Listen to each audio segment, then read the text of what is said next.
music production.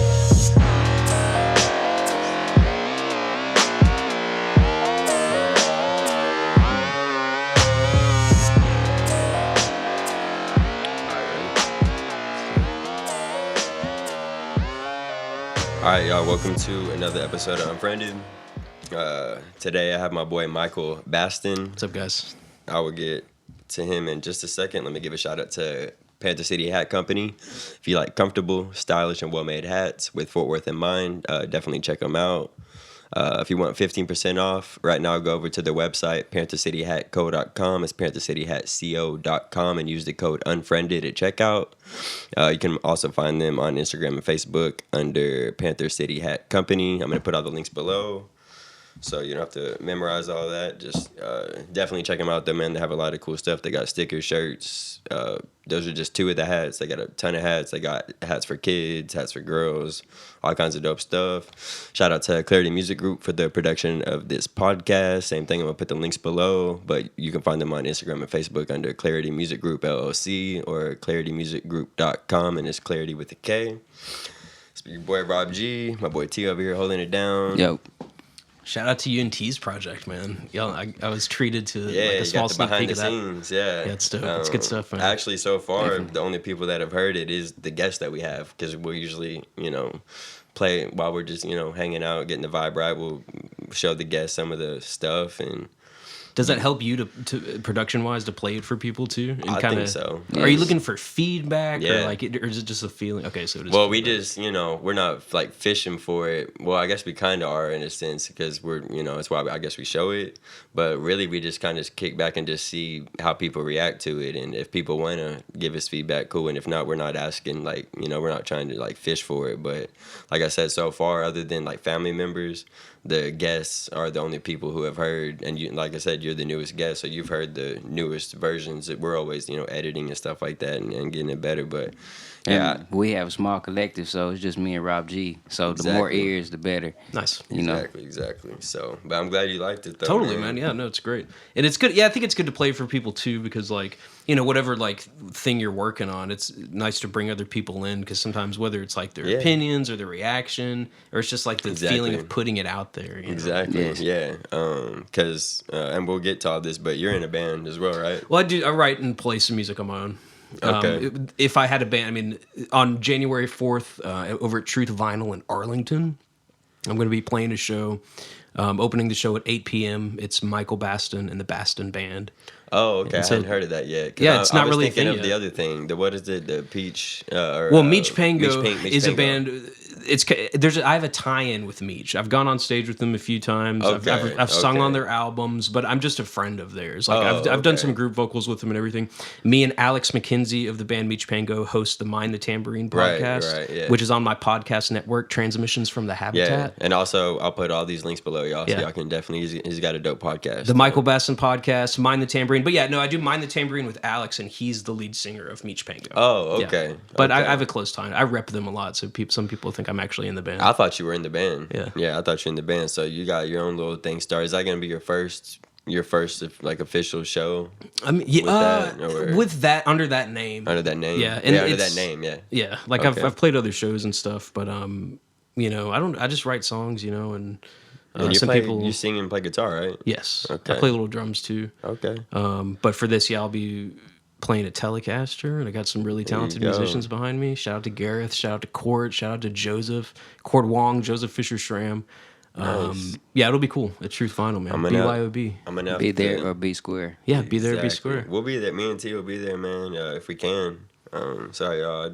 I've been sleeping all day, man, so I got all this sleep in my eyes. It happens, man. Man, I wasn't planning on it. Yeah. I've just been going so hard. When I woke up this morning, got a haircut. I was working on his album until like maybe 5:30 a.m., almost 6. It's normal Artist hours. But it finally, it just, I go and go and go and go and go, and then it just it'll hit me one day to where I'm just like, it's not a decision. My body's done, and I just went to sleep, and I woke up to him knocking on the door, and so I was telling you we were behind a little bit, and All right.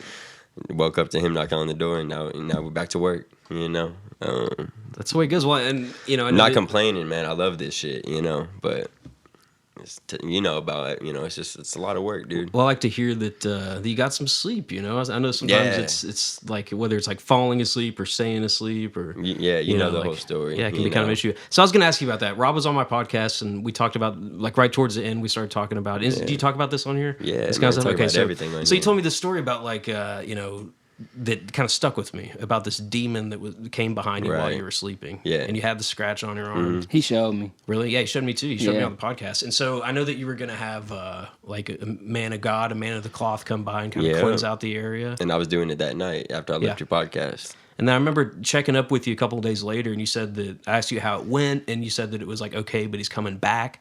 So what's the update on that? Like, is that something you're still experiencing? And it stopped for like maybe a month or two actually, dude. And I mean, I don't know what made it. I don't know. If I knew, I would continuously do whatever I did. Because I was still having sleep paralysis, but it wasn't that. And again, dude, it's hard for me to even. I think I remember telling you about this, dude. I'm not really big into all that type of stuff. So, like, for me to even, it took me physically getting the scratch to finally be like, all right, bro, it's not you're not just thinking this. It's not your cat doing this. Like, I was thinking I'm a super logical person, so I'm thinking of all the logical reasons of what's going on. And finally, I showed you my arm scratched and all that stuff, and then it just started getting more and more real, like I explained on your podcast. And then I had no choice but to finally be like, there's some kind of entity in here, like I said, I'm not even like I believe in positive and negative energy, and I definitely do think there's entities or something. Again, I'm just not really all into that religious type of stuff or whatever. But I had no choice but to just be like, this is what's going on. So I told y'all, to reach out to the priest. My psychiatrist actually is the one who linked me up with the priest, and his name actually ended up being Robert, and he actually goes by Bobby. So I thought that was kind of cool. Yeah. Means again, I'm a logical dude, so I'm not gonna be like, it's a sign. We have the same name, so we were. But you can't ignore that. But I was also like, that's kind of cool. You know what I'm saying? Like, maybe I am supposed to reach out to you, and just to be quick, man. So what happened with it, unfortunately, dude, was he did come over.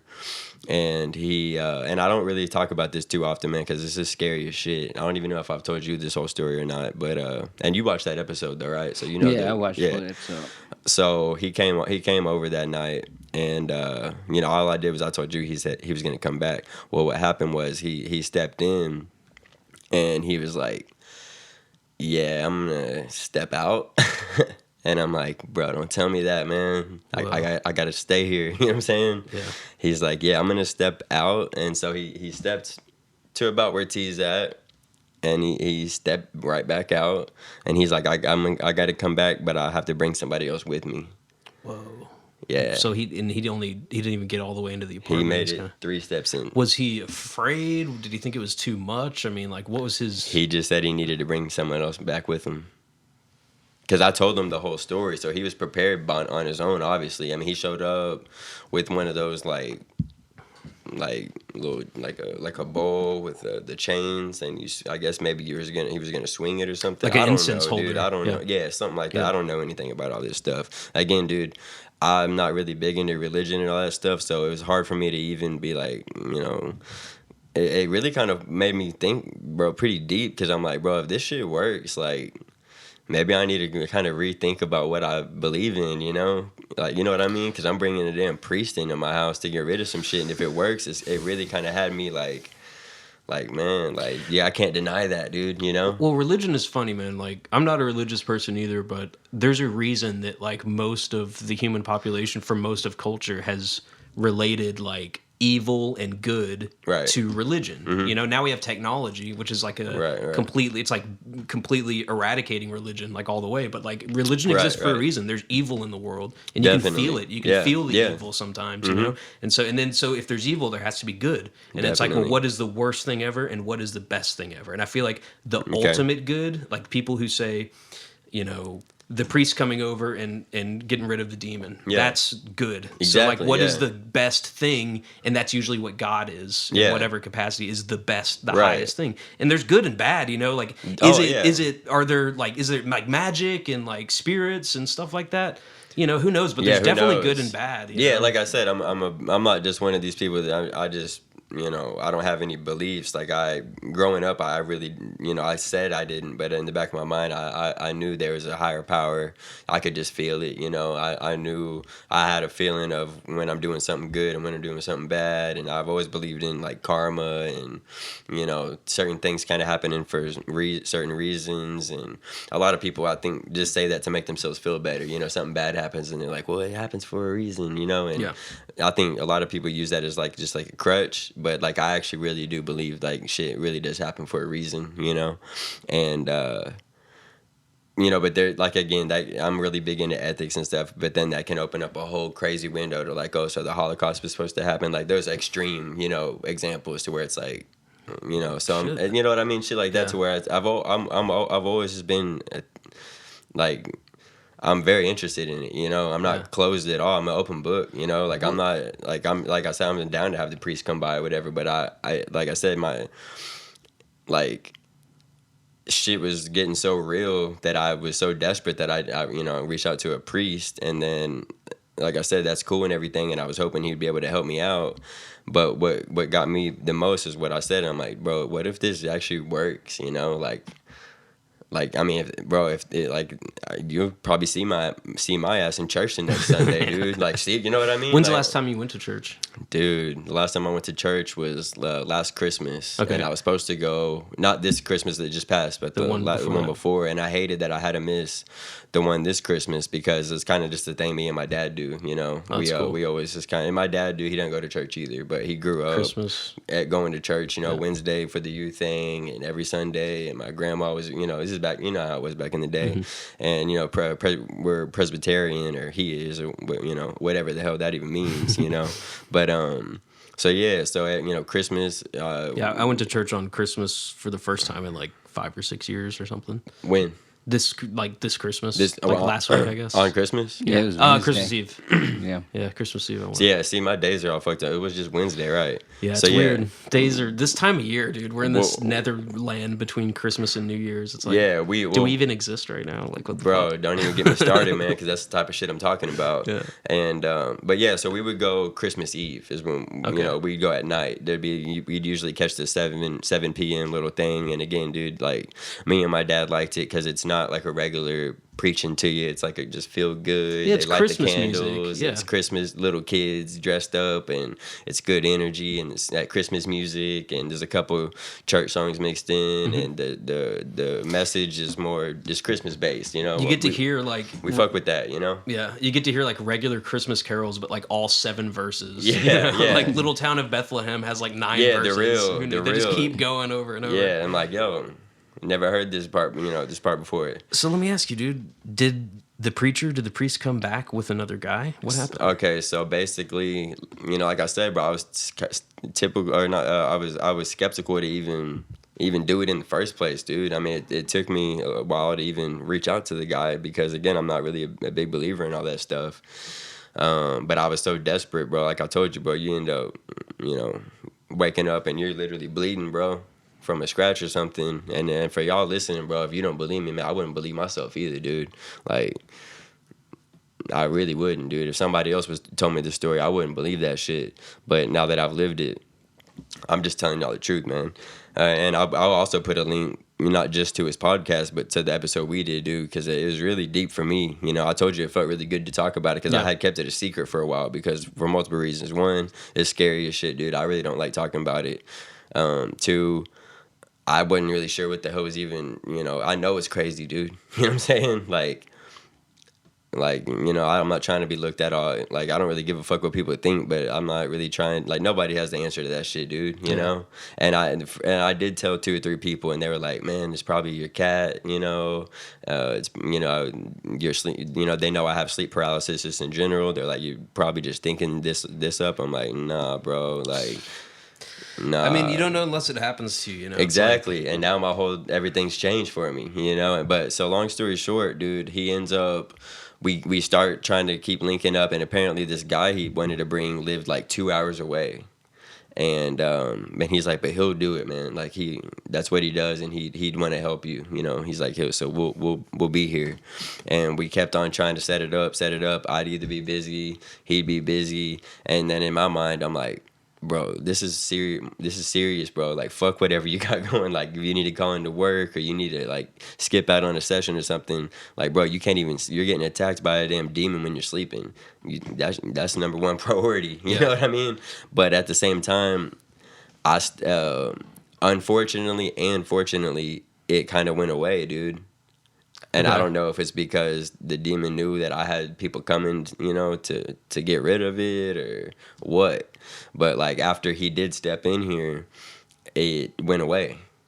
And so I still was kind of in contact with him about when can we set it up. We tried this day. I'd have to bail. He'd have to bail. We'd be busy. The guy lives 2 hours away. Is there payment involved? Like, do you have to pay him for this kind of thing? Okay, cool. Yeah. That kind of takes some Dude, of the, that was like, my number gimmicky one thing. As soon out. as my psychiatrist was telling me about it and gave me his card and everything, I was like, you know, she knows where I stand as far as all the religion and stuff like that. And she's like, you know, this guy, this is what he does, blah, blah, blah. And I'm like, telling her first, she's like, I know you don't believe it, this and that. But then I was also like, I'm not trying to like pay somebody for this, you know. And she was like, nah, like it's free. And I talked to the guy, and the first thing I said, man, I'm not trying to be rude or anything, man, but I was like, is this free?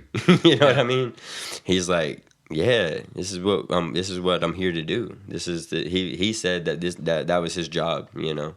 Damn. Was to... Dude, imagine the shit that guy's seen. Imagine the people like he's gone to, you know, like... I don't know, man. Again, I didn't talk to him Wouldn't too it be interesting much, to talk to but him? I need to get him on the podcast. You need to fucking get him and, like, really, like, try to, like... dig as deep as I can. Yeah, because we're kind of approaching it from, like, a non-spiritual perspective. Yeah. Just kind of from, like, there's good and evil in the world, but he's, like, all... You know, he's probably on some, like, deep Bible, like... No, and that's the thing is, you know, while we were waiting to set it up for the next guy, or for the other guy to come back, dude, he called me every morning. And it was like 4 or 5 mornings in a row, he called me, and he'd be like, you know, how was last night? And I'm like, man, honestly, dude, like, I mean, I still had the sleep paralysis and all that, but I've always had that. You know, I always have night terrors, you know. Every night terrors. And I was like, the demon though wasn't there, you know. And he's like, well, you know, like what I said, he's like, it might have been just because my presence was there, but I didn't do anything to get rid of it. I'm gonna just go ahead and tell you, like, it's not gone, man. You know, he's like, as much as I hate to tell you that, it's, you know, it's not gone, you know. And so but while we were trying to set up, he called me 4 or 5 mornings in a row, and this is the kind of stuff I didn't like, but I was so desperate at the time. He wanted to pray with me on the phone. You know, he would ask me, you know, how'd last night go, this and that, and I tell him, and he'd be like, before I let you go, he's like, you know, let's pray. And like the first like 2 days, I was like, okay, you know, whatever. And then like, just from talking to the guy a little bit and getting to kind of know him a little bit and realizing he was how genuine he was and how much he really cared and how like just real he was, and again like the fact that there was no payment involved, and like that was a big thing for me, dude. Right. Like he's doing it for free. That's and huge. He's got a guy coming from 2 hours away for free. Like, you know, like these guys feel like this is while they're here on earth is to do this. So like I really started to really hop on board with them, you know. And so then I started really like taking it serious. But the last 3 mornings he had called me, I even like pulled over. You know, I'd be at work and working or whatever. I would actually pull over, and I even told him, I'm like, give me a second, let me actually, because I wanted to like close my eyes and really take it serious. Yeah. And I really like prayed with them 3 times, and then, you know, we ended up just, like I said, it went away. Yeah, I was gonna say that helped. Yeah, you know, like that helped. That didn't make it worse. Like that helped. Yeah, and you know, it went away, and then just probably maybe like a month ago or so, maybe a little more than that. Again, I'm horrible with time, dude. I'm so busy, and I don't even, you know, pay attention to even what day it is or what time. I it like is, your joint here too, man. This place is amazing, dude. Like it screams creativity. Like there's so much, you know, just all the equipment, but also just the vibe. It's like, dude, I appreciate that. You know, it feels busy. You know what I mean? Yeah. Like, it feels like this is something where there's good energy cooking, you know? Dude, I appreciate that, man. You know, what's really cool is that, you know, I used to have my old location, you know, the real studio, you know, and over there by the Dickies factory downtown Fort Worth, over there by Collector Brewery. Okay. You know, that was just, you know, legit. I had construction done there. I mean, it was a real studio. And, you know, long story behind all that, I'm not going to get into, but, you know, I fell off with my business partner, and I started, you know, playing in a band I'm not going to mention, and I was busy and stuff like that. But, so I ended up, you know, breaking my lease and getting out of there. And when I was ready to relaunch Klarity and get back on board, this was just gonna be a temporary setup, you know, until I could find another spot. And like, dude, all my clients that started coming here, they were like, bro, like, stay here. Like, this is way better than a studio, because the quality is just the same. Like, you know, with the technology now, and just I know what the fuck I'm doing. You're just not paying lease for a studio. Yeah, like, dude, you can do I'm it, saving, dude. That rent was not cheap, dude. It was a prime location in Fort Worth. I mean, it overlooked downtown. Like, it was that shit's not. It cheap, was baller, dude. But like at the same time, dude, it was like. It still had a dope, you know, I still decorated it myself, and a lot of this artwork was in there, and it had my vibe in it. But like I said, dude, some of my clients were skeptical to even come to an apartment to record, because they've been paying to come to a real professional studio for so long. It's like, shit, I'll charge you $500 if you want. And some people were right in the middle of projects to where I'm hey, you know, I'm back up and running, you know, but I'm going to be in my apartment. Some people were like, man, I'm not, you know, I'm really trying to do this. Like, I'm not trying to come to just like some little home setup. Yeah. But then you come in here and realize, like, oh, bro, this isn't even an apartment. This is a studio, a studio with a bed in a room. You know, like, this is not an apartment, bro. You notice there's no TV. It's, you know, based around, and ain't nobody sitting around watching TV, or you know, like, this is a place of work, man. This is where I run my business out of. And long story short, dude, I'm gonna stay here because everybody likes it. People, and like I said, I didn't ask them. They just said the same thing you did. They're like, bro, the energy in here is good. They like creating in here. They like how there's different couches. Do you have your drums here too? They're in the back of my car right now. I really need to get those out. Is this where you play them though? Like, no. We track the drums. I track drums just wherever I can. Okay, you know, since I don't have the studio anymore. But again, dude, with the technology the way it is now, I don't need all that, dude. You heard how good the drum sounded, dude, on the songs I showed you, and those weren't even fully edited. Dude, we did those over at your aunt's house, your grandma's house. Yeah. Just in a living room. Wait, what is a studio besides equipment? Dude, that's my point. In recording, yeah, it's not what it used to be. You know? No, definitely not. Yeah, I have a home studio, the Habitat, and that's where I record all the podcasts. I haven't really fucked with recording a lot of music there. I could. Right. Well, I actually couldn't, because it just so happens that there's a gigantic train station a quarter mile away, and so so that's why I call it the Habitat, aka Track Attack. Okay, you know, because like you hear the tracks, you hear the squealing of the brakes all day, boom, boom, you know, the horns and stuff. So I can't really do music there, but you know, I guess I could between trains. Yeah, you could. Because you're talking about the same room that we did the podcast in, right? Yeah, you could. Dude, you could. I get a lot of street noise. You could, yeah. If I had like a compressor, you could do some. Yeah, you could do some. You know, use some gates and compression, and maybe just some, you know, treatment on the room and stuff like that. But you know, have you ever seen Hustle and Flow? No, I haven't. With 50 Cent, bro. No, with Terrence Howard. Yeah, Terrence Howard and. Well, that's the main guy, but dude, Taraji P. Henson, and this kind of really pissed me off. You hadn't seen that movie, bro. It's like pretty much one of my favorite movies of all time. I'm thinking about Get Rich or Die Trying. That's a different movie. That 50 Cent. Yeah, that's 50 Cent. That's a good ass movie too. Yeah, but no, Hustle and Flow, dude, it's on Netflix. You have to watch it, dude. Yeah. And the reason I brought it up is because they end up setting up a studio in this dude's house, you know, and they finally get it all set up, and they're recording, and all of a sudden the dude's finally about to. He's got his lyrics finally written. He's about to go, and as soon as they're about to go, you know, he's living in the hood. So there's like somebody down the street blasting music and people arguing and stuff like that, and he has to go over and he has to pay him off. He's like, look, man, I'm trying to record just for a little bit. I need y'all to kind of, you know, if you could hit the mute button, you know. He's like, and so how does that go for him? Do they listen? They actually, yeah. Like, I don't want to ruin it because it's actually kind of a part of the movie. But no spoilers. But dude, so I got lucky. First of all, I don't know if you noticed when you came in, but this is underground right now. Right. Okay. So that helps tremendously. Second, but my neighbors right here, are never home. And I don't mean like not home during the day. I mean like, dude, I don't know what they do, but they're gone for like weeks at a time. Nice. Yeah, I'll see them leave with a bunch of suitcases, him and his wife, and dude, 3, 4, like a month later, they'll just show up, and then a week later, they're gone again.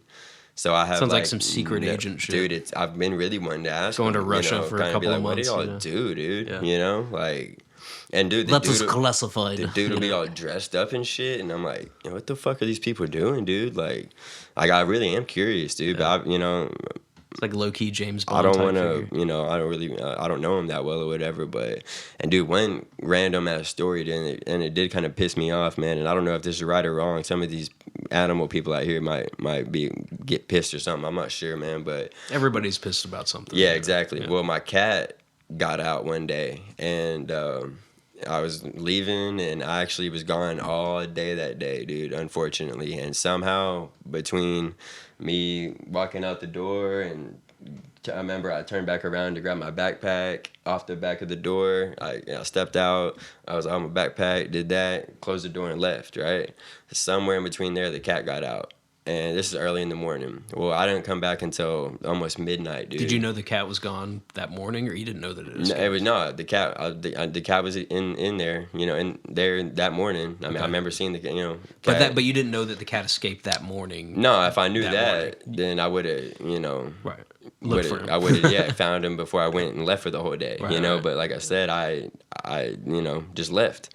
And so I didn't come back all the way until about midnight. And when I came back, there was a note on my door from the neighbors saying, like, hey, we have your cat. He's okay. They were like, I don't know how long he's been out here, but it was raining that day. And it was this was last winter, dude. Oh, so it's freezing cold. Yeah. It's raining. And they said that they came home and, heard the cat and they were like, we have him. He's okay. Just knock on the door and we have him. And it was like midnight, but I still, I knocked on the door and they had him. He's just, he's all hiding in a corner, all scared, and I go and kind of get him out or whatever, and they're like, yeah, no problem. I was thanking them and stuff, and they're like, yeah, well, we weren't even sure, we were like, we know you have a cat, because we've heard it, here and there. So, but we weren't 100% sure it's even yours. You know what I mean? But they're like, we figured it was yours. But they're like, he hands me some paperwork, and I'm like, what the fuck is this? And he's like, yeah, well, we took it to see if it had a chip in it, to see whose owner was. And he's like, and also, when we took him in, they said that he didn't have any shots or anything. So we went ahead and got all his shots and stuff done too. And I'm like, that's cool and shit, bro. And that's pretty nice of you to have done all that. I guess. And again, this is for the animal people, bro. I don't really give a fuck what y'all think. I wanted my cat all natural, bro. I didn't want him to have a bunch of shots and shit, bro. What is he doing bringing your pet to the vet and like doing like a serious like inoculation type shit? Dude, giving him a bunch of shots and shit. That shit really pissed me off, Was he handing you the paper because he wanted you to reimburse him? Yes, and but he didn't straight up say, "Here's the bill." But he handed me it was a bill, and he handed me the paper, and I'm looking at it, and it was like $120 worth of shit, And that's your choice. I didn't ask for it, and also I didn't want him to have all that stuff, dude. I just wanted a natural ass. Not on trying to be on no hippie shit, but like, bro, I didn't want my cat to have any fucking shots. I've had him since he was a baby. I take very good care of him, like.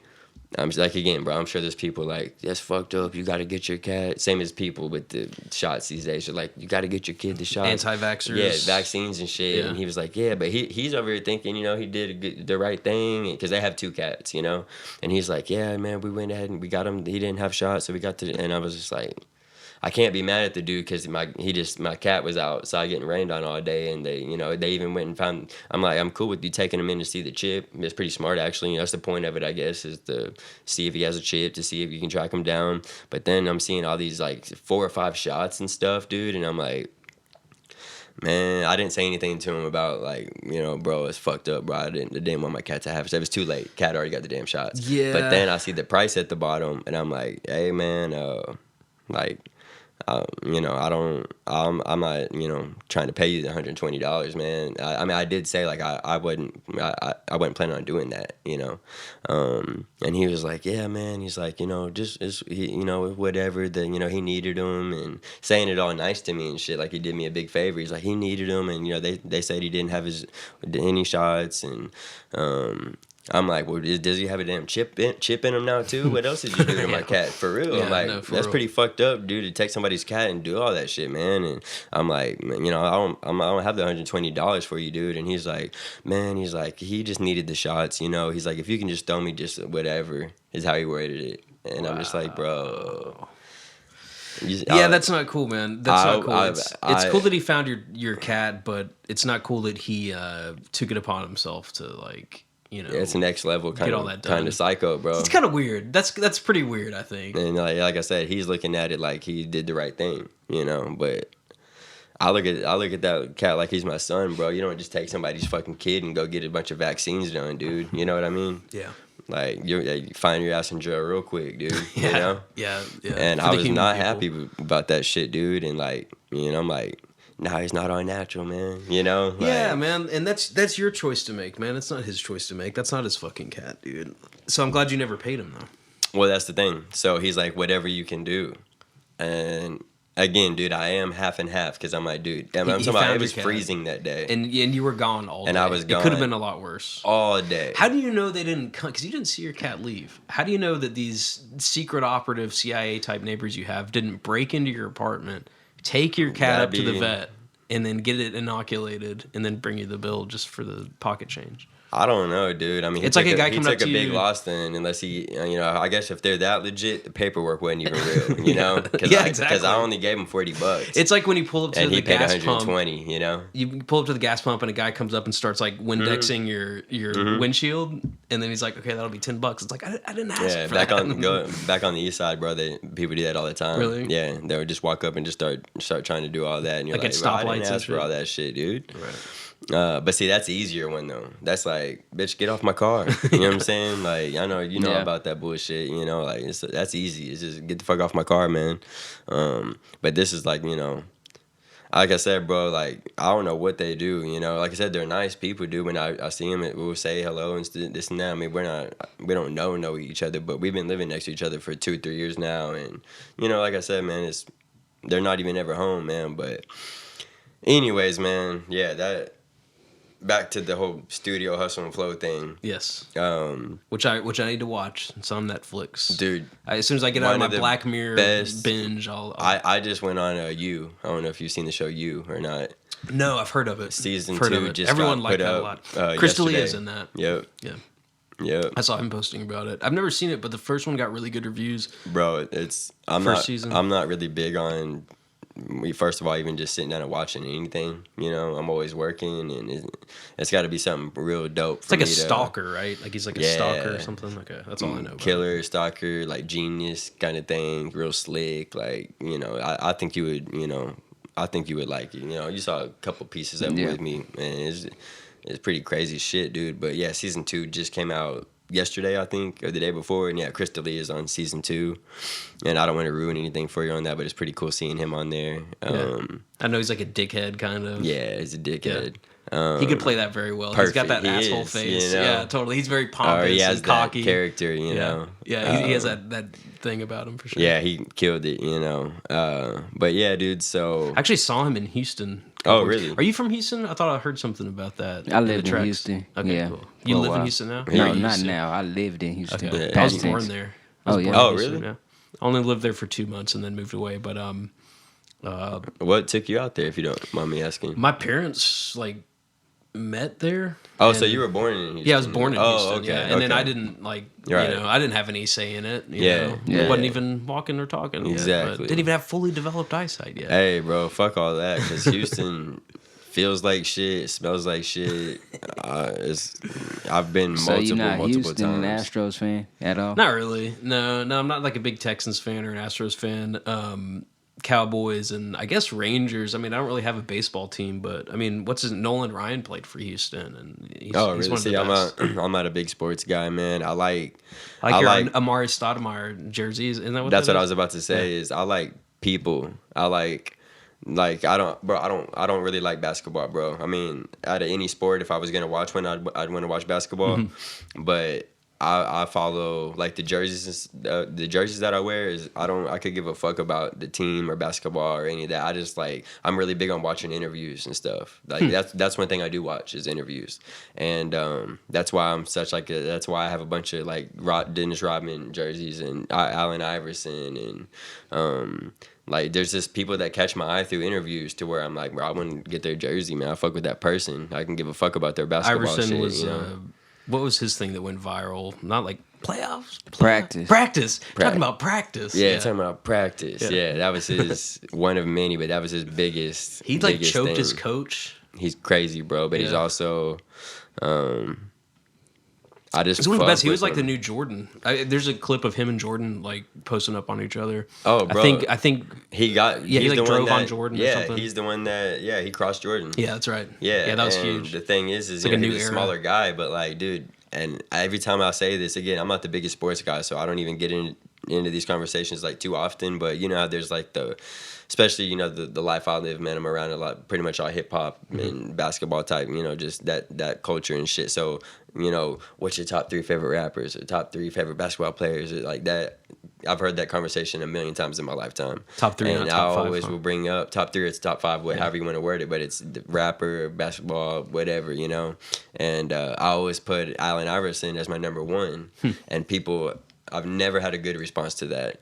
Everybody's he was a like, baller, but he nobody plays harder than him. That's my reasoning. I never seen anybody play harder than him. Like, there's people better than him, but like, if you just watch, bro, there's nobody playing harder than him, though. Nobody's running as hard as him. No one's... That's facts. Right, bro? Yeah. And people will agree with me on that, but they're like, he ain't no top 5. He ain't no top them. It's like, bro, again, man, like, I get if you look at the numbers, he's still up there. See, I'd like to see his stats compared to how long he played, because I feel like maybe his career was cut short because of behavioral issues. I just really like same with Rodman, bro. Like, I like him for other reasons. I just like his personality and how he's great defender. Like, he's unique and he just doesn't. He don't give a fuck what you think. Like, that's why I like who am I thinking of? LeBron. Like, people kind of with those like I don't want to say Kanye mentalities, but like they're just confident as fuck and they actually can back it up. You know, I like those type of people. LeBron's an amazing player. I just don't like the way he switches off teams. You know, I don't like that. I feel like he did what he could in Cleveland and he tried his best and like he became the boss. Like he was over the coach. You know, like he was calling plays and shit. And they just couldn't quite get there. So I get him leaving. Okay, now he's in Miami, but then he goes to LA. It's like he's just chasing a championship. Yeah, dude. Like I would like look at Dirk. Dirk stayed in Dallas for like 22 years, won 1 championship, went to 2 finals, but he stayed there. He stuck it out. Like LeBron went to high school in Cleveland. Like that was everything for him, and then he just like turned his back on them.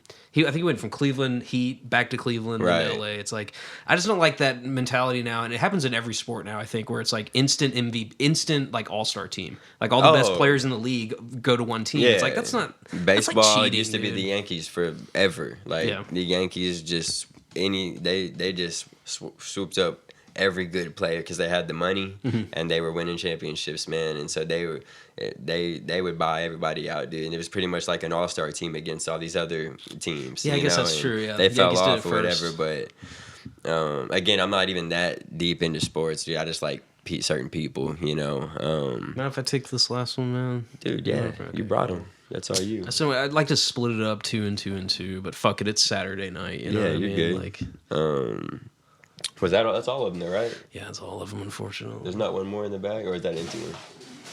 Oh, it's nothing. It's just the way the bag was. But anyways, dude, I'm gonna bring this full circle now. Do it. So I don't have to deal with the neighbors. Nice. And but all we have to deal with is, you know, there's a military base over here, and so sometimes we'll catch the jets. Okay. You know, but that's a quick like, we just gotta wait a minute and then we're good. Okay, I've heard jet spot because I live like less than 10 minutes. I live like exactly 7 where minutes you live. from here. Yeah, and you'd be able to hear them too. Dude. I've heard them, dude. Yeah. I didn't know that there was like a base around 2 here. exits up. Really? Yeah, Okay. it's a Air Force base. I not forgot know the that. name of it. That makes sense because sometimes I'll hear But they're loud active, ass dude. jet. Like they're Usually in the they fly a daytime. lot in the daytime. Yeah. Yeah. So like at night and stuff, we're good. But anytime we're doing stuff in the day, like I said, and luckily it's just a quick, they're just training and stuff. So you'll hear them go, and then you'll hear them come back, and then that's usually the end of it, man. But other than that, dude, this spot is legit, bro. Like the energy in here, is good. And other than the demon in here, Yeah. Besides that pesky demon issue. While we're on that, everybody deal with your demons, literally and figuratively. Face them. Make sure your demons are under control and under check. You gotta keep talking. 100%. And also, people are extremely more scarier than any religion, if you think about it. Yeah, So- or anything mystical. It's like they say at the beginning of the Sword and Scale podcast, the worst monsters are real. Real people. It's Yeah. like the scariest things aren't fantasy. Like the scariest things are people, or they're Yes. real life. Like there's fucking terrible people out there. And what you said about like facing your demons, dude, that's so important, man. Like I think if there's something that's holding you back or something you battle with, the only option besides failure is to like look at it head on and just like feel the pain and like work through it. You know, and I think a lot of people, Yes. especially now, like shy away from anything that feels bad. But I think if you want to feel good for long term, you have to feel bad for a while. Like you have to. It doesn't feel good to face your demons, but you have to do it. Yes. I guess that's what I'm trying to say. I don't know. I'm just talking. No, that's true shit, dude. And I stepped off for a second, but what'd you ask him, or what'd you say? I told everybody subscribe. Definitely. Yeah, Like and man, subscribe. I need to be Subscribe staying to on that Michael more. Baston. Michael Yeah. Baston Obviously. Podcast. Michael Baston Pod on Instagram. Check it out. Transmissions Yeah, from the I Habitat. had you taken care of, man. I got you. Hell yeah. I got you on the. I was gonna make sure because when I was looking you up, I realized that your handle was Michael Baston Pod. Yeah. I haven't actually. Okay, so I just came up with this idea for the podcast network. Like I've always Okay. had like I call my studio the Habitat. Right. Transmissions from the Habitat is like always this idea I've rattled around in my head. I'm like, am I going to change the Michael Baston Podcast name to Right. Transmissions from the Habitat? But I'm like, no, I'm going to keep Michael Baston Podcast. I'm going to keep mine the Tambourine. I'm going to start another podcast soon with Max from Artemis Funk, the band Artemis Okay. Funk around town. Great band. And we're going to read one book of Animorphs every month Oh, and do really? like a podcast every month. So gonna have that Yeah, one and then like Animorphs, Animorphs, man. dude. You remember that shit? Yeah, Do you know that team? I mean, You know I, Animorphs? I remember it. Yeah. Man, They had a show and I had- everything. yeah, I think. there's a I show had on Nick. a stack like this tall. Nice. And Yeah, I more still have books. mine. I have like 20 of them. Yeah, I've like rebought them. It takes me back to Goosebumps and all that, Yeah. dude. Like, So we're gonna start an Animorphs, bro. Animorphs. But so Transmissions from the Habitat, that's my podcast network. And I haven't really Okay. announced that. I haven't like changed the handles around and shit, but yeah, that's what it man, is. so you're gonna be operating 3 podcasts, Yeah. all from the Habitat. That's right. All of it, dude. And that's the music too. I'm supposed to record an EP next year. Yeah, and the but- music. And dude, one thing I wanted to ask you about was I only got to watch one. I think you've done more than one of them, but the little mini podcast, like what are you calling them? Like Half-cast? The half-cast. Half-cast, dude. man. Yeah, but Yeah. that just like a.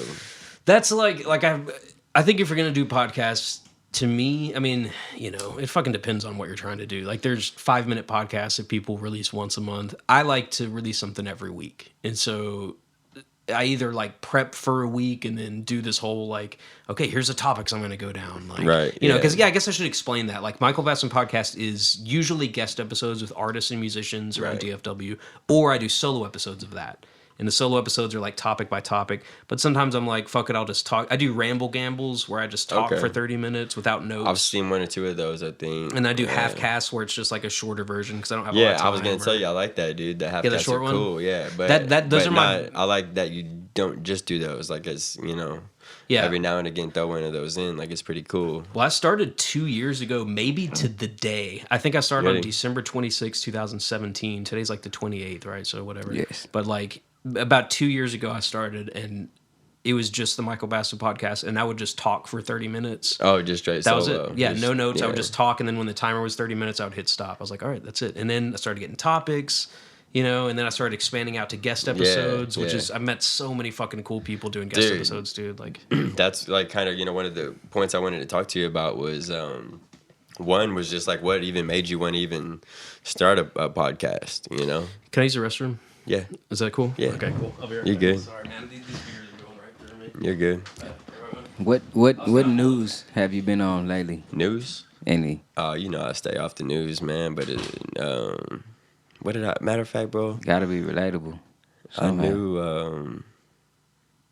I knew the answer to that until you asked me, bro. What just happened, dude? Damn. I woke up on a different level today. I know you was subscribed. That's why I had to tell you and him to subscribe because y'all are already subscribed. But Obviously. you know, But shit, you know, what news you talking about? just news in general, bro. The most relatable news right now. What do you mean relatable? To what? To our lives? To what? It don't even gotta be to our lives, but just What do you mean by community relatable? Oh, It's always things. I don't know. What do you think? I don't pay attention to the news, bro. You know, it's always little snippets that you catch that's just like, damn, our generation like that right now. Like, we looking bad or we looking good or you know, art or music or any of that. Ain't really been no music news, you know, that I've been paying attention to. Yeah, I'll stay away from the news, man, and not even like on like purpose. I don't have a TV in here. Juice WRLD I don't. died. Yeah, that's Relatable community yeah, Juice news. WRLD, man. You know, Music news. it didn't hit me anywhere close to Mac as hard as Mac Miller did, but I really fucked with Juice WRLD, man, just because you already know the depression and anxiety and just the I gotta listen to his shit, self-medicating. man. I listened to a couple of things right after he died, but I never fucked with him before that. His stuff is good shit, man. Good shit. But again, I'm not gonna sit here and just sit here and lie. Again, I never met the dude. I never met Mac Miller, but like it really hit me. Really, like it fucked with me for like a month after Mac Miller passed. Like I was like legit sad, bro. Like legitimately like in a fucked up mood whenever he passed away, man. Fentanyl's a bitch, dude. Yeah. Cause I really, really fucked with Mac Miller, man. Juice WRLD, like again, saying like I said, I liked his shit. It was very, very like relatable to me, but I wasn't like over the top for him. But yeah, that's a good topic to bring up. Yeah, cause you had me over here thinking like, man, do I even know what the fuck's going on anymore? Like. No, I don't. No, I guess, that's not what I was asking you. I just wanted to see, like, but yeah, Juice WRLD. Oh, you asking me then. That's probably the newest. That was headline. news. That's what I was asking. Tekashi 6ix9ine got 2 years instead of life. Yeah. For when he should have got 47 years. Wait, who? Tekashi 6ix9ine, the rainbow hair guy. Yeah, I know. Treyway. Yeah, I know all about that, but I didn't know they put it. What was the? Nah, he's a federal snitch. Yeah, I know all that. So he's not like these cheap snitches that go to the county. What were the results now? Is it 2 years? Yeah, he get 2 years, and he'll probably serve like half of that. Well, he's already served 13 months. Yeah, okay. He's already. So he's only got about 11 more months. He'll be out 2020. Dude, all of that was he was so over the top and so like he ran a meme page. Like I feel like someone set all of that up to get him to snitch so they could bust like whoever they're busting. I don't even know who they're busting, but like I feel like it was all set up. I don't know why, but I want to say that he was always a snitch to begin with. Because you don't go from mandatory 47 years. Yeah. This isn't like something like the judge just said, I don't like you, I'm giving you No. The charges that you had carry a 47-year mandatory minimum. Extortion or whatever. All of it. Yeah. So the fact that you got 2 years, you have to cooperate with the federal government for the rest of your life. You know, you may have already been on that notion. Do you think now he's going to it's get just shot? out in the open. Do you think someone's gonna? Well, people already have hits on him. He's gonna get fucked up for sure. I don't know if someone's gonna, you know, who knows? I don't think anyone's gonna try to. Or I mean, he's gonna be having heavy people around him, bro. He's gonna be having security like for the rest of his life. He already's been having crazy security already. You know, he has no more like street cred now. You know, like he's a fucking snitch, dude. Do you think he's gonna release a record? It's gonna go platinum day one. He already said he's gonna put a record out, and I guarantee you, bro, it's gonna go platinum day one, and half of it's gonna be people that. No, I don't even think half. I think a small percent of that will be people who actually fuck with them, and the other half's gonna be a bunch of haters who just are gonna listen to hate. Yeah. But it's still gonna be a stream. There'll probably be people who just don't know what's going on and listen to it. Yeah, as weird as that sounds, like I'm sure there will be. But. But dude, yeah, when he Theo Vaughn, did you see his little thing on 6ix9ine? No, I didn't. Was it recent or was it from a while ago? I saw this thing on Juicy Smollett like the day after it happened. Hey, stop that! That was a pretty funny bit. There's nothing in there. There it is. Here, man. Cats can do anything, dude. Dude, I don't even want to. I wish I could show it on this podcast, but I'm sure Theo wouldn't care. But I'm not trying to get this episode taken down. But yeah, he has it's hilarious, bro. Like after we get done, I'll have to show it to you, cool. dude. He's just riffing on 6ix9ine. Hey, you can't just be blocking me the whole way, though, cat. Come on. Now. What has Theo been up to, man? What's up, Theo update? I haven't listened to the last couple of episodes. I saw him on Fighter and the Kid. How have you met? Did you see the episode with all four with Dalia? Yes, Dalia, Santino.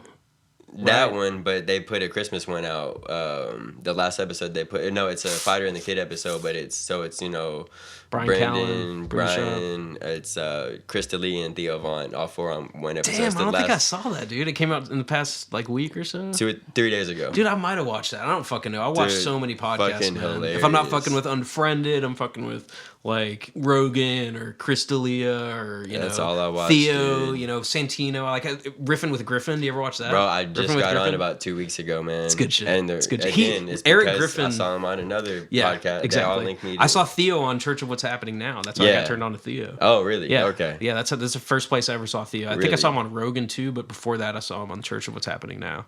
He was so funny, man. Dude, his episode with the first time he was on Rogan, when he's wearing the monkey shirt, the black, and he starts off talking about he literally just starts off talking about eating the what was it? The owls. He's like, man, I'll tell you, if you feeding a family of whatever, one ain't gonna be enough. And Joe's like, he's lying, he's joking. He's like, that's illegal. Joe doesn't know how to. This is all fake. Yeah. Joe Rogan kills except jokes, that shit is not fake, bro. Like I really think the shit Theo Vaughn says is real ass shit, bro. He has such outrageous. Oh, they had this guy back there. And, like they had. He's always saying they had this guy. Yeah, like who? The town. This guy. They had this guy. His name was like some crazy name, and he got caught. Had one dude who he always on that. I put T on to him. He's so funny. I don't know who you fuck with more, Chris D'Elia or Theo Vaughn. They're two very different people. Yeah, like Chris D'Elia is a silly goose time. You don't like that. I know you don't like that. No, I like that shit. You do like? I thought you didn't like Chris D'Elia. I was telling you I didn't like Bobby Lee. Tiger Belly. That's right. That one's too like no structure, like going nowhere. He went to rehab. Oh yeah. Yeah, like last week. Did you know about that? His dad died. Oh, well, I know his dad died. He went to rehab like this month. I didn't know that. His dad died. Yeah, I know about his dad passing away. I know he disappeared for a while, and he went on to Theo's podcast. Fuck, bro, did I miss that? You had to because you would have. I got to get on my Theo shit, man. You would have, dude. If you're gonna fall off, you gotta at least stay on Theo's. I know, man. I fall off people's too, but it's never Theo's. Yeah. Like I might fall off, I mean, I was on Theo for like a year, dude. I submitted a video. I think I told you this. I submitted a video to multiple the one that him and Santino did. Oh, yeah, the Santino. Just a couple of episodes ago. I think. Yeah. I like said something about the podcast. They didn't pick it, but dude, I think I was trying to be too self-centered. If you keep going, man, I'm like I told you, I want to start calling in, dude, and like you said, dude, like I really truly believe like. Maybe, I mean, it's so big now, dude. Who knows if Theo's really listening to every single one? But, like, I'd like to believe I don't think Theo listens. I think, who's the producer? What's his name? Not Chad, but whatever his name is. You know what I'm talking about. I don't know, but he's premature. The guy behind the camera. Yeah, premature. Exactly. Bro, yeah, I got to get back on Theo Vaughn. Dude, what is his fucking name, man? Nick, that's it. No, Nick was the other guy that had the younger kid that just... no, that was Giovanni or whatever. It's Nick, right? The Nick sounds right. He's like, yeah, Nick, he a premature. And for those of y'all who don't know about Theo Vaughn, just listen to him talk, none of the man. Shit I'm saying is making sense. Yeah, right. We're talking to a very small audience right now, but Theo Vaughn, check him out. He's like a guy who just talks and he has the craziest like thoughts. Yeah, he's pretty much like my second psychiatrist, man. I mean, I see you post about him, man. Like, he's super relatable, man. He's real. Yeah, you're not gonna find that in Hollywood really at all, man. Somebody that real, I'll be honest with you. I feel like Theo, and we are talking a lot about Theo Vaughn, but I feel like he's gonna. That's cool, me. I feel like he's gonna go to a dark place. Like, I just feel like. I don't see things ending well for him. Like Really? he's just too sad. Like he's too he just always feels the darkness, you know? Like he's never really happy, it seems like. He's never happy. Even when he's being hilarious. And he's always on and off Zoloft and shit, and he's trying to, he talks. Man, I haven't, jacked it for like 2 months or whatever. Like he's always really trying. hard on he's always himself, struggling. too. Yes, exactly. He's He so hard on beats the shit out of himself, dude. Yeah, I can do that too, and I try not to do that. I think I've gotten a little better at it, but it seems like Theo Von is one of the most successful comedians in the world. I mean, let's look at it that easy, way. Yeah. And he's always a lot down for on him. himself. Yeah. I guess it is a lot for him. I mean, he's from Louisiana, Yeah, he's just too real, dude. I don't know what I meant by that, by the way. He's from Louisiana. I wasn't trying to talk shit about anybody. No, that's just whatever. It's a long way from home. But yeah, I mean, and you could take even Theo Von out of the picture and just put person X, whoever you want it to be. It's like, I think me and T were just talking about this, bro. Or I think it was you, but it's like, you could. No, it was shout out to my boy Roddy Flacco. You were here while we were talking though. We were talking about how, you could. I was saying how, unfortunately, I could sign a record deal right now with a damn $500,000 advance, and I still wouldn't. That'd be dope, and I'd be excited and stuff, but I still wouldn't be happy. That's not going to just cure my depression out of nowhere. It's not a monetary thing. Oh yeah, and that's been proven time and time again by big celebrities who have respect, have money, have fame, and they still are not happy. But don't you think that you would appreciate it more now than you would have 10 years ago? Oh, by a million, dude. That's kind of why I feel good about what I'm doing now, because I feel like no matter what, I'm gonna keep doing my podcast. Right. It's only gonna grow. I feel like I've been doing it 2 years, and I'd literally, dude, I feel like I just figured out, okay, this is what I'm doing, and I know when I'm on track and I know when I'm off track, and I kind of see what it can become. Yeah. And I don't know really what that is, but what I'm saying is I feel like I've been in the grind long enough, or I've had enough life experience to really appreciate things. What episode are you on now? On Michael Baston podcast, I'm on 151. Yeah, and then Mind the Tambourine, I'm on 78. Yeah, I'm on 150s. Yeah, 150 and then 78. Yeah, that's 150. This is gonna be episode 9 or 10. Yeah, but you relaunched, right? Yeah, but even then, I was only sitting on 13 episodes. But those were 3 hour long. Bro, I haven't missed a week of podcasting in 2 years. I've put out 2 podcasts. We put one out. We haven't missed a Monday since we started. We put one out every single Monday night. That's not easy. Dude, there's been nights where I've really should have been sleeping. Same. I needed to do this. I've bailed on shit. I told myself I'm putting this because I want to be consistent, even though right now we're small and we're just launching. And it's not the same. I know nobody's man, where's it at? He didn't post it. We're not there yet, but it's more right now personal. But dude, for Theo, on Mondays, dude, I need that episode. To get my week going. As sad as it is, dude, I really rely on that episode being posted on Monday. Even if he's in a bad mood and he starts crying on it, I just need to reconnect with him again. And dude, but there's been a couple of times that he'll post later in the day, or there's been times where he hadn't posted at all, which is pretty rare. And it really kind of fucks up my flow, because I go to sleep Sunday night and then Monday morning, I go straight to that podcast, dude, and I got so to where I he's on that level now to where bro, I'm expecting that. I'm not mad at you, again, he's a real ass person, but I'm damn. What is it that you get from it that you connect with so much? Dude, it just comforts me, dude. I don't even know how to explain it. That's why I always say he's kind of my second psychiatrist, man. I just feel like I relate to him.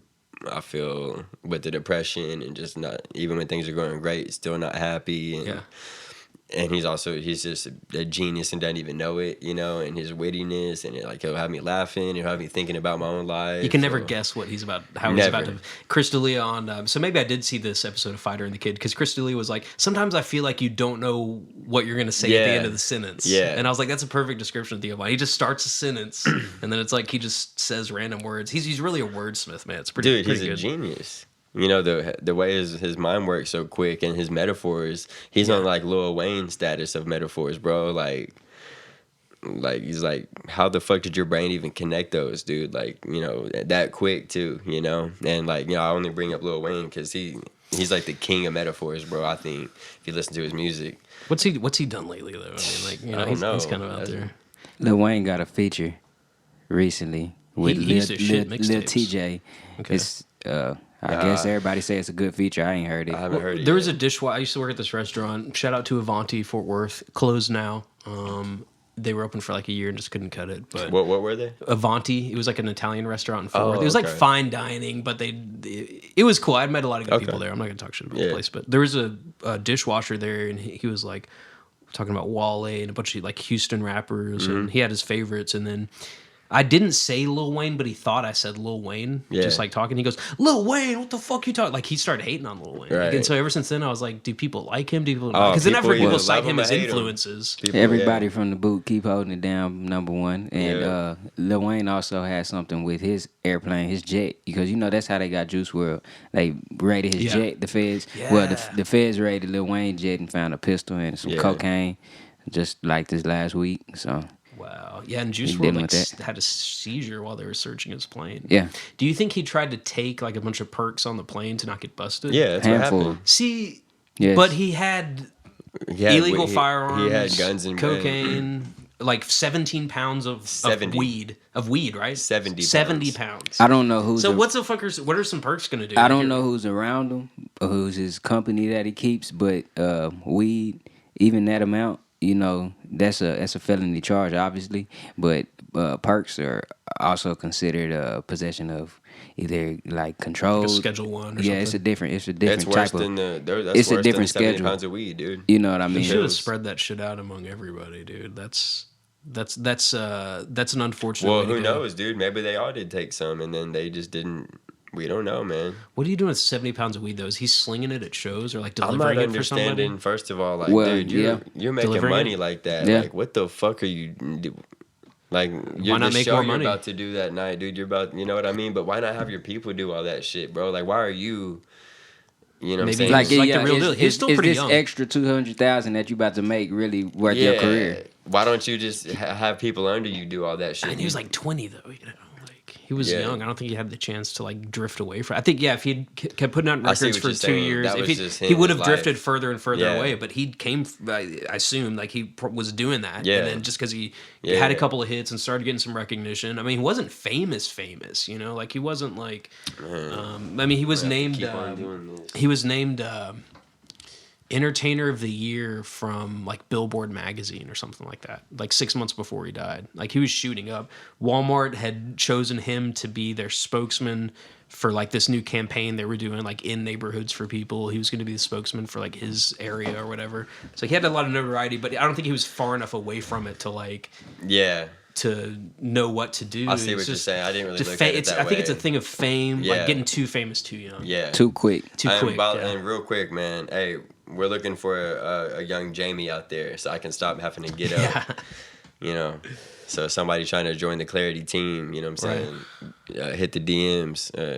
Podcast producer. Somebody run the sound. Yeah, get at me, man. You know what I'm saying? If you feel like you wanna be a part of this shit, you can add to the team. I've got a great setup, man. Respect to that, dude. The camera, man. I appreciate that, bro. It took a lot of money, took a lot of time, a lot of energy. It's money, bro, for real. You know, it's just a lot of work goes into it, dude, and you already know like that. Yeah. Now that I've added the video, that's why I'm not doing 3-hour-long podcasts anymore, bro. Because it's video hard. is a whole new animal, man. And it would be so much easier with just audio. I'll be honest with you. It was, but I have video for all. That's of my why podcasts. I did 3 hours, and I would just go through and just do a little touch up, a little editing, and then boom, it's shoot it off. It's done. But now that I'm doing this, because like I'm also going through and adding in, you know, pictures and stuff and little clips, and like when I had Joe on, shout out Joe, I had you know. I wanted his music video to come up while we were talking about it. It's like that stuff takes time, dude. And I've started doing a thing where I'll have a musical guest on, like a musical artist, and I'll play like if they have a video, I'll play like 10 seconds of their video. If they have a single out, I'll play like 10 seconds. I've been trying to do stuff like that, and that shit takes time. It takes time, yeah. And then especially if you're doing it weekly. Yeah. If you had a month to get it ready. And here's the thing, you know, we shoot. We haven't missed a Saturday of shooting, and I haven't missed a Monday of posting, and like that's a very short window to we record Mine the Tambourine on Wednesday, and I put it up every Friday. So Thursday is just if something goes wrong like it did this last time, it's like Well, see, you know? that's why we're sitting on, or now we're out of them. But that's why we had built a couple extra, because there was a week where a week where I had to help. I had to help a buddy move. Shout out to Merrick, man. He had. I'm not gonna get into the details, but he had pretty much a damn disaster happen, and I had to help him move, and luckily we had one sitting in the vault ready, a solid episode sitting in the vault. So boom, we didn't miss a Monday, you know what I'm saying? So, but now we need to fill the vault back up. I mean, I'm going to be gone, in LA next month, and that's going to fall on a Saturday. So we're going to need to double up again. And cause I'm not going to miss like a Monday, dude. Like, hey, we were talking about New Year shit. It's that time. It's that New Year. Everyone's going to be a new person all of a sudden. New Year, new me. Yeah. Well, like, what do you have any reflection? I know this isn't my podcast, but I'm sitting here. No, ask away. Do you have like reflections about like if you had like 2, maybe 3 main takeaways from 2019? Because I'm not a believer in like everything's going to be new just because it's a new year. Dude, I hate that shit, there is a sense of like renewal. Definitely. Like it is something new. It's a new fucking year. But like, what are your takeaways from this year? Like personally, or podcast wise, or music? I mean, oh, you answer first. I'm gonna have to think. What do you got, T? I got preservation and preparation. The 2 P's that's going to make you better, because if you haven't been preparing 2019, your 2020 ain't going to go no different than your 2019 went. To be honest, you got to be partful wishful thinking, the person you want to become, and all that preparation built up. So it's like a volcano ready to explode when 2020 comes. That's what people talk about when they're like, oh, I want 2020 to be my year. I want this to be so different. I don't want to be around these people. Push it in place 2019. You should have been going already if that's what you wanted. If you knew you was going to say that, you say it every year. So why not change it now? Be early 2019 working on it. So my biggest takeaway is 2019 should have been your year. So 2020 is your year, if that makes sense. Preservation and preparation. Yeah, see, for me, it's kind of hard to answer. I actually talked about this on the last podcast. I heard y'all a little bit talking about that. Yeah, pretty much the same question, and my answer was, I think they had said like, what do I have going on, whatever, and my answer is, you just heard before we went live, right now we're just concentrating on Klarity's working on putting out his debut album. And so, we've been putting in a lot of work, and then this podcast took a lot of work. Even before we started going, like you said, this whole setup, bro, I mean, it took time for us. We did a couple of shoots, a couple of episodes that just didn't work out, dude. You were scheduled for one. And remember, we had technical difficulties. Dude, it took us a while just to get through all that, and like even just to get to now, and then for me to figure out the editing and other stuff, and even outside the podcast, like working on his album, like pretty much like that's all I do is work on his album, and you kind of define your life by your work, don't you? Yeah, your output. Exactly, like and it's good and bad. It's actually kind of bad because a lot of my happiness pretty much is a direct connection to like where I'm sitting with my and Theo Rogan talks a lot about this, about where you're at in your career. Kind of unfortunately, like I put a lot of pressure on myself to where I base pretty much my whole happiness off of where I'm sitting with my career. But before you say that, and I didn't mean to cut you off, but I just wanted to answer this because if I don't, I'll just never answer it and talk in circles, man. But on the last episode, like I said, I was answering the same question. I'm not big on the whole, because I'm on some like what even is a damn time or the year. I don't give a fuck about that. I don't even know what day it is most of the time. But what I was saying was, they were, asking about 2020, what do you have going on, blah, blah, blah. What I was saying was, it just so happens that this 2020 is going to be, we're on the up and up because of what T said, because we did a lot of shit. We've been putting a lot of work in. It just so happens that a lot of the results and a lot of these things are going to come into fruition. It just so happens that it's going to be right around, January. That's just a coincidence. Mm-hmm. So, like I said on the last episode, it's not no new year, new me shit. That's me. That's what I do anyways. It just so happens we starting the year off with some results of shit that, again, we already been putting work in 19, and so I'm not really big into the whole, because again, I don't even, like, what even is in time, bro? What even is a month? I don't really give a fuck, man, so it's kind of hard for me to answer that one, bro. Like, things I could take away from the year, like, I mean, I learned a lot of lessons, man, and I will say this, bro, and I'm just gonna be real I'm just gonna be real on the surface with this one. And if you know me well enough, you know what the fuck I'm talking about. But I'm just gonna be even more. And I feel like I'd already do a pretty good job doing this, but I'm just gonna be even more on like, still gonna be taking chances and taking opportunities and shit. But if some shit don't feel right from the jump, I'm gonna just go ahead and dip out instead of getting myself deeper into it and then dipping out. Project wise or people wise? This particular one is people and project wise. Okay. Yeah. And it's like I already had, negative things were already happening from day one, but I was still, like I said, that's what I'm taking away this year is like, I'm going to listen to my gut more. I already do a pretty good job, which is why I ended up leaving that situation as when I did, but I should have left. And T knows too, because he was, with me throughout the whole thing. Like, I should have left that situation months and months and months before I did. Like, I was already talking about how, it was a fucked up situation. But so this year, I'm not trying to do all that shit. I'm just going to listen to my gut.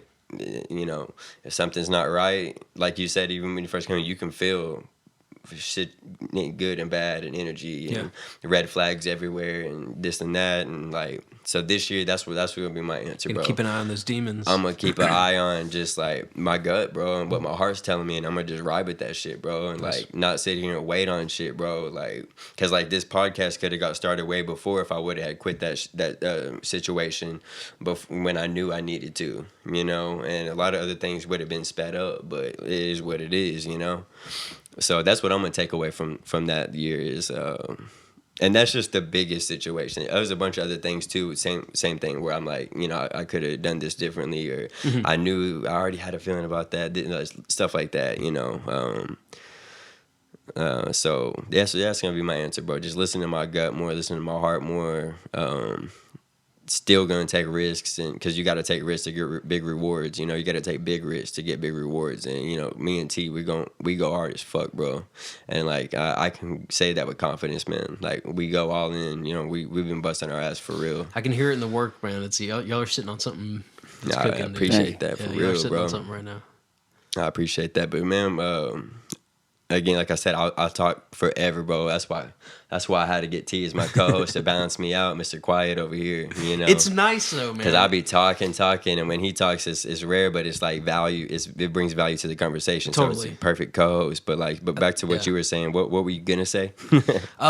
Is in terms of like, measuring yourself by like where you are in your career. Yeah. I feel like I get the most satisfaction, and like the thing that has the most effect on my happiness is just my output. Yeah. Like consistency. Yeah. Like when I can look back, like I feel really fucking good about those 150 episodes. I don't feel good about every single episode. Right. I've recorded a lot of guest epissodes this year and last year on Sunday afternoon, hungover as fuck. You know what I mean? And just like not at the my... one you and me did, Was I feeling that way too? No, I think I woke you up. You know what I'm saying? I think it was, and that's kind of my thing going. But that episode was dope. Yeah, no, that was great, man. We had a really good talk. Like Yeah. that was one that really sticks out to me. Like sometimes you just like the conversation flows, but Yeah.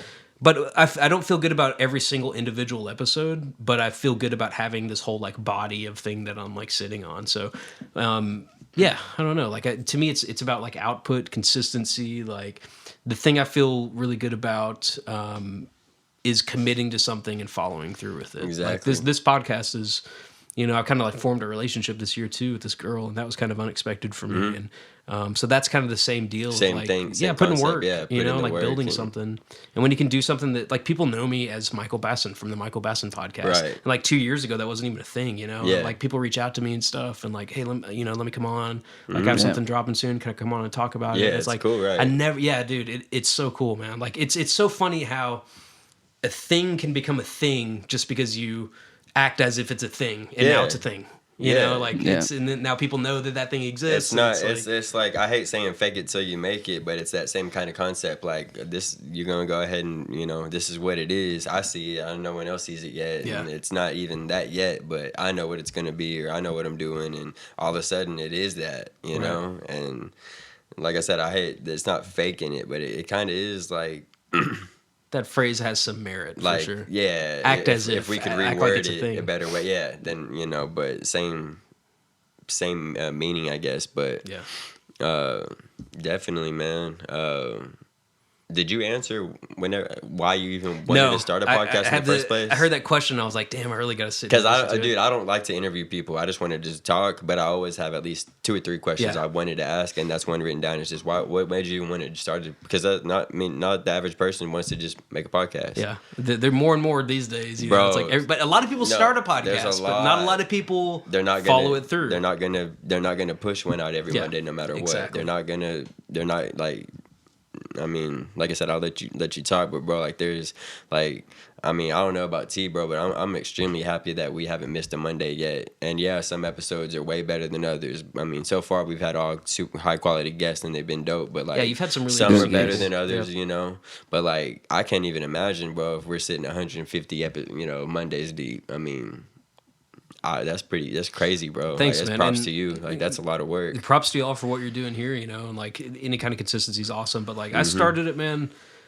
I kicked the idea around for a little while. When I was in high school, I actually worked at a radio station from 15 to 17, and I hosted like a call-in show when I was like Club 96 with Mike B on 96.1. Hey, you Mike know? B, Yeah, Mike B, like Mix 96.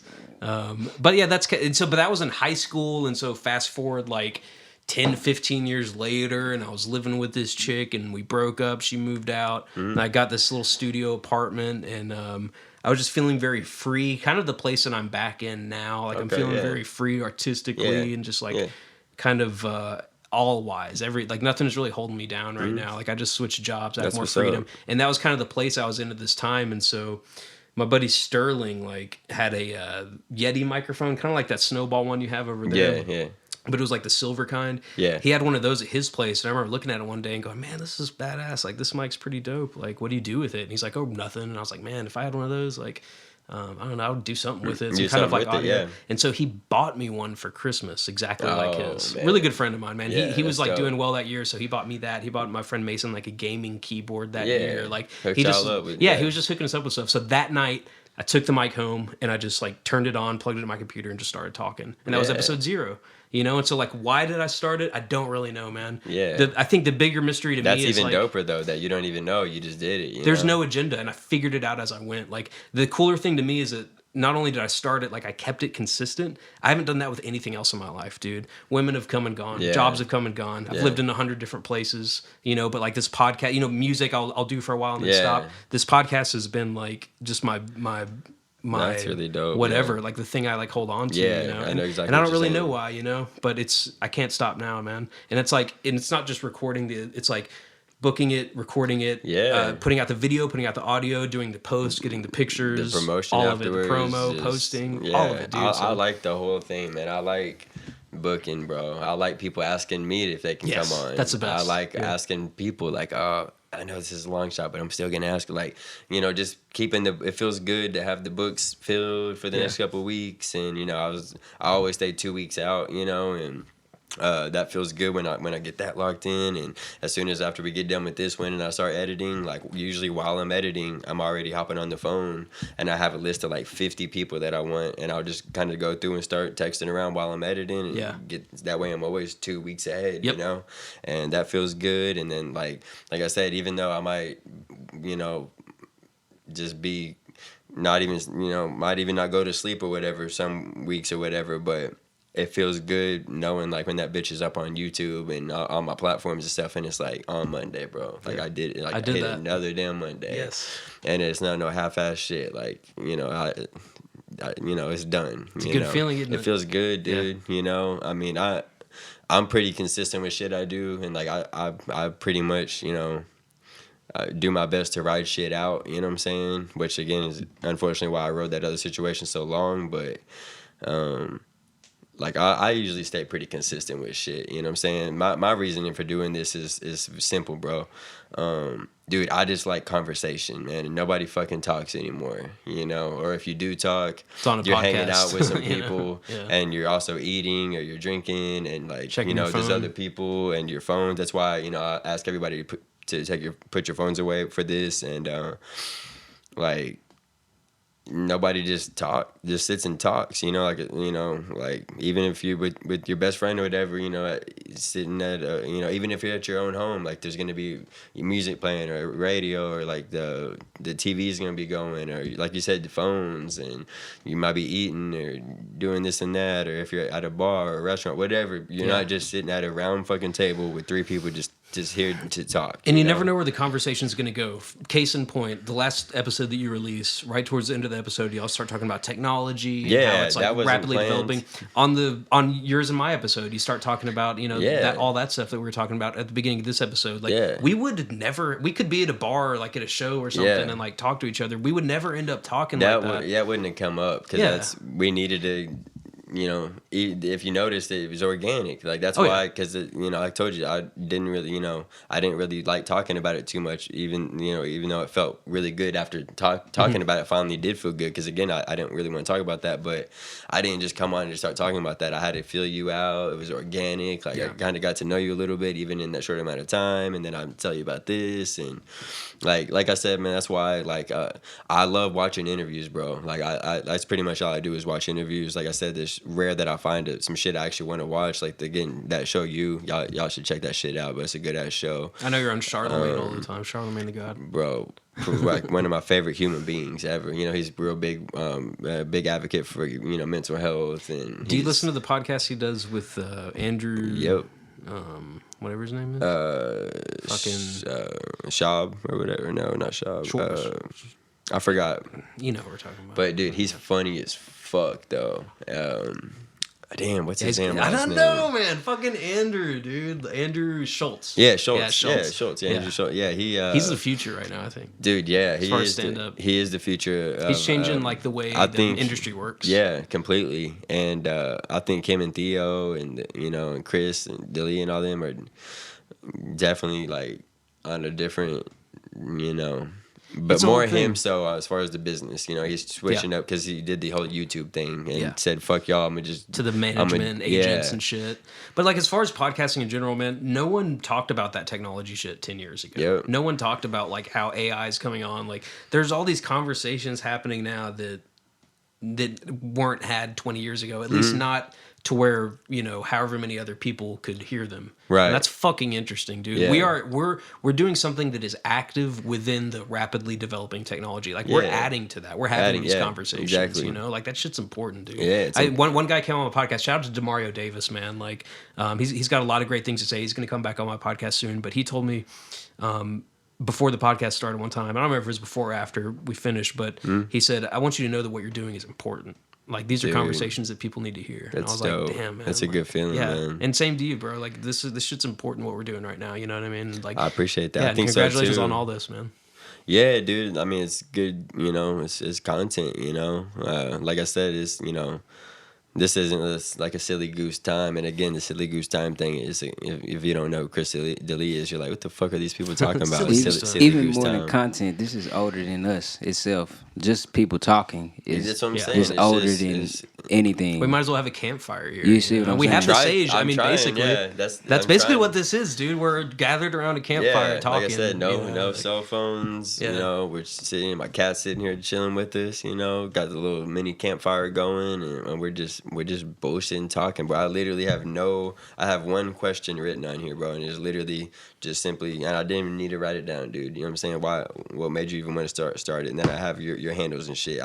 That's what I was saying was, dude, I love watching interviews, but I don't want to interview people. I just want to talk to people. Yeah, this is definitely a different thing, Like I'd love to see you. I'd love to also see you getting interviewed because like that's a whole different format, But like people are gonna get to know you a lot better from this shit than just straight question answer. Like this is really fun for me too, man. I was really looking forward to this. Like just like getting on and talking. I've been wanting you on, but like I said, I had you were gonna be episode 1, and that shit fell through. But like I said, I went so crazy on the booking that once you I totally missed that, I had to put you way down here, and I'm like, dude. And I completely understand how that works, man. Yeah, because people move shit around, and they were also very excited, and that made me excited because I'm like, bro, these people really like are excited to come on, and I'm like, bro, this is like in shit right now. Like we barely even have, I don't even think we don't even have like 100 subscribers yet. Like this is fresh. Like, Yeah. And again, another reminder, bro. We need to swap subscribers, bro. All my people need to go subscribe, and all his people need to go subscribe to me. We would double up for 2020. Need a little crossover bro. here for sure. Yeah, like make sure if you're watching this, man, just it means a lot when you hit subscribe. Like you hear that so much. Subscribe and like. You hear that so much, and I used to make fun of it on the podcast. I'd be like, subscribe and like, but it's like shit, dude. You're either getting subscribers and growing, or you're still satisfied with just doing the work, but it's that you want that after a while. It's like, okay, I have something so good here. I want to share it. You know, and it's not a selfish thing. It's it's not. It's the opposite. It's a comfortable place. When you subscribe, you should always know it's going to be the consistent video coming towards you. Yeah, so that's true. why you subscribe. You're investing in a product. Yes. Yeah, and you and me and T were just talking about this, bro. Like the thing, and again for the viewers and the listeners, man, with the subscriptions is like I don't also think they understand how important it is for us. Like because here's the thing, dude. Like I never miss an episode of Theo Von or Joe Rogan's podcast. Like I've for years. This has been going on for years, especially Joe. Like this goes back 4 or 5, 6 years ago, dude. I've never missed an episode. I didn't subscribe until I relaunched this podcast. And because I realized the importance of it. And like, I mean, bro, they're so far past, like what's my one subscriber? But then I'm like, bro, it's one whole nother subscribe. Like it's hard to get people to subscribe. That's a whole nother person. And my point is that, dude, for y'all, man, like, dude, you can come watch this whether you subscribe or not. You know what I mean? Like, you don't have to subscribe to watch it. You're just gonna get it. But like, it goes a long way for us. You know, totally. It lets us know like how we're doing, our reach. Like, that is a good sell for hitting that subscribe button, dude. I like that. It's real shit though, bro. Yeah. Like I said, dude, it doesn't. Like I said, as much as I fuck with Joe Rogan, I didn't subscribe for like 5 years, and I watched religiously. And you wouldn't give them. You don't get anything out of it, like by not subscribing. You're gonna still get the episode, man.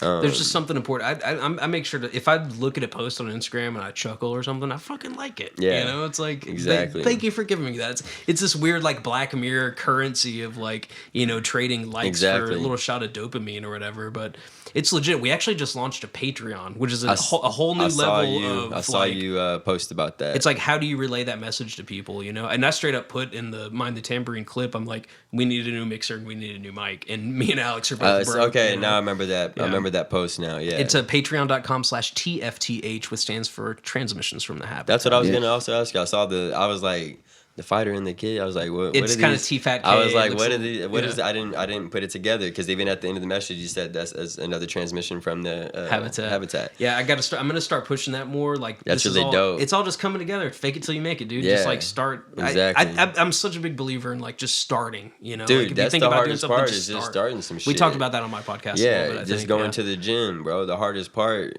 for me is just getting to the motherfucker. Yeah. Once I'm there, I'm gonna go hard. Like once we got all the cameras and the lights and all this shit, and it got the setup, and we booked the guests. Now this is going, dude. Yeah. The hard part was all that. Not saying this is easy, but like the hard part was just doing it. And not many people, like you said, a lot of people every day. Thousands of podcasts are getting launched every day, new ones, sure. But like you said, they're probably going to do 2 episodes and stop, or 3 stop, and then maybe one every couple. Like they're not, or they're not going to get that instant. It's not just going to blow up overnight, so they're going to stop, and like, that's good for us, but it's also like, dude, it's just like there's a lot of competition, and I don't even like saying competition because I don't.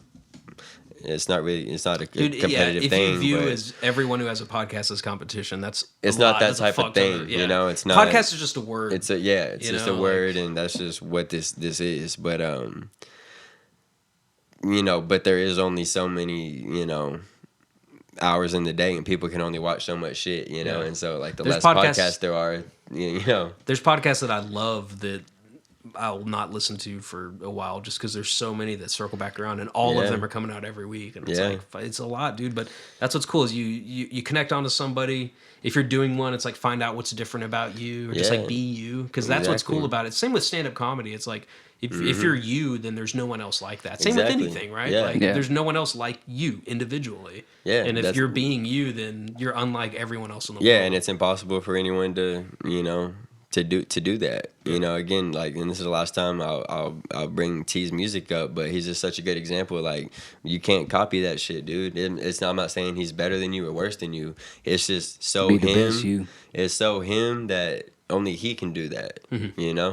Like, it's like, again, I'm not saying he's too good and you can't do it, or you're better than it. Like, it's just so genuine that only T can make that music. It's just very simple, and like that goes beyond to everything, like even this podcast.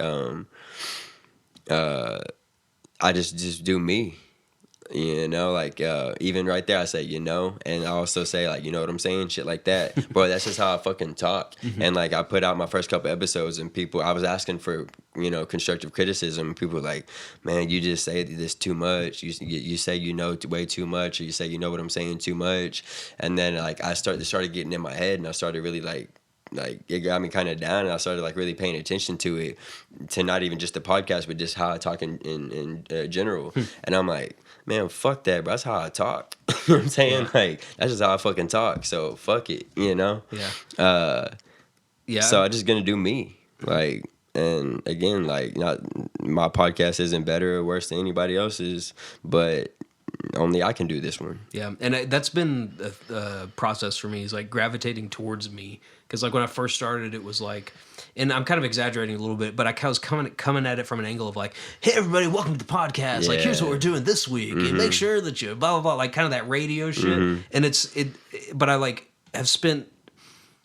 I've like said to myself, it's really just a matter of like, it's a mind frame of like, okay, I'm just going to fucking be me. I'm going to say what I want to say. I'm going to be super honest, share my experiences, instead of like, I want everything to be super genuine. I want to be fucking real. And that for some reason that doesn't, it wasn't like, some people have no choice but to be real. That's just who they are, and it's like, then I guess I don't know if I'm like more timid, like naturally or whatever, but like I've come into myself, and like that's all I want to fucking do is do me. That's all I want to do is be myself. That's all the fuck. I don't give a fuck about anything else. Exactly, dude. I just want to be. I know exactly what you're saying. Just because from other conversations I've had with people is, you for some people it's easy for them, and it's crazy to think like how for some people it's difficult to be you, like it's you. What do you mean? How is it difficult? It's you. But I get it's hard to explain, but I know exactly what the fuck you're talking about. Do you appreciate that you used to be in radio? As far as through like 15 to 17 years old, you appreciate that now that you do the podcast? It helped me with the technical aspect of things. Like when I worked at the radio station, I would do commercials, and so I would like record in the waveforms and like editing and like taking out clips and like highlighting things and pasting them, like the actual technical aspect of it. Yeah. And then you didn't get to showcase your personality there, right? What personality? I was fucking 17, 15, 16. Like I was definitely trying things back then. It was cool. I would do what's called voice track, which is where you pre-record like a shift, which is like you pre-record the interstitials between the songs and stuff. Yeah. And I would do little things like play crazy music clips, because my recorded shift was midnight to 6 a.m. and then I did have that live show. Yes, I do appreciate it because I kind of attached myself. It was like the coolest thing I did in high school. Like I was in a band and I worked at the radio station. You're in a band and you're in a radio station. Like that's dope. That's cool. I don't want to get too much in character, but like that voice that you was just doing, like it's stuff like that.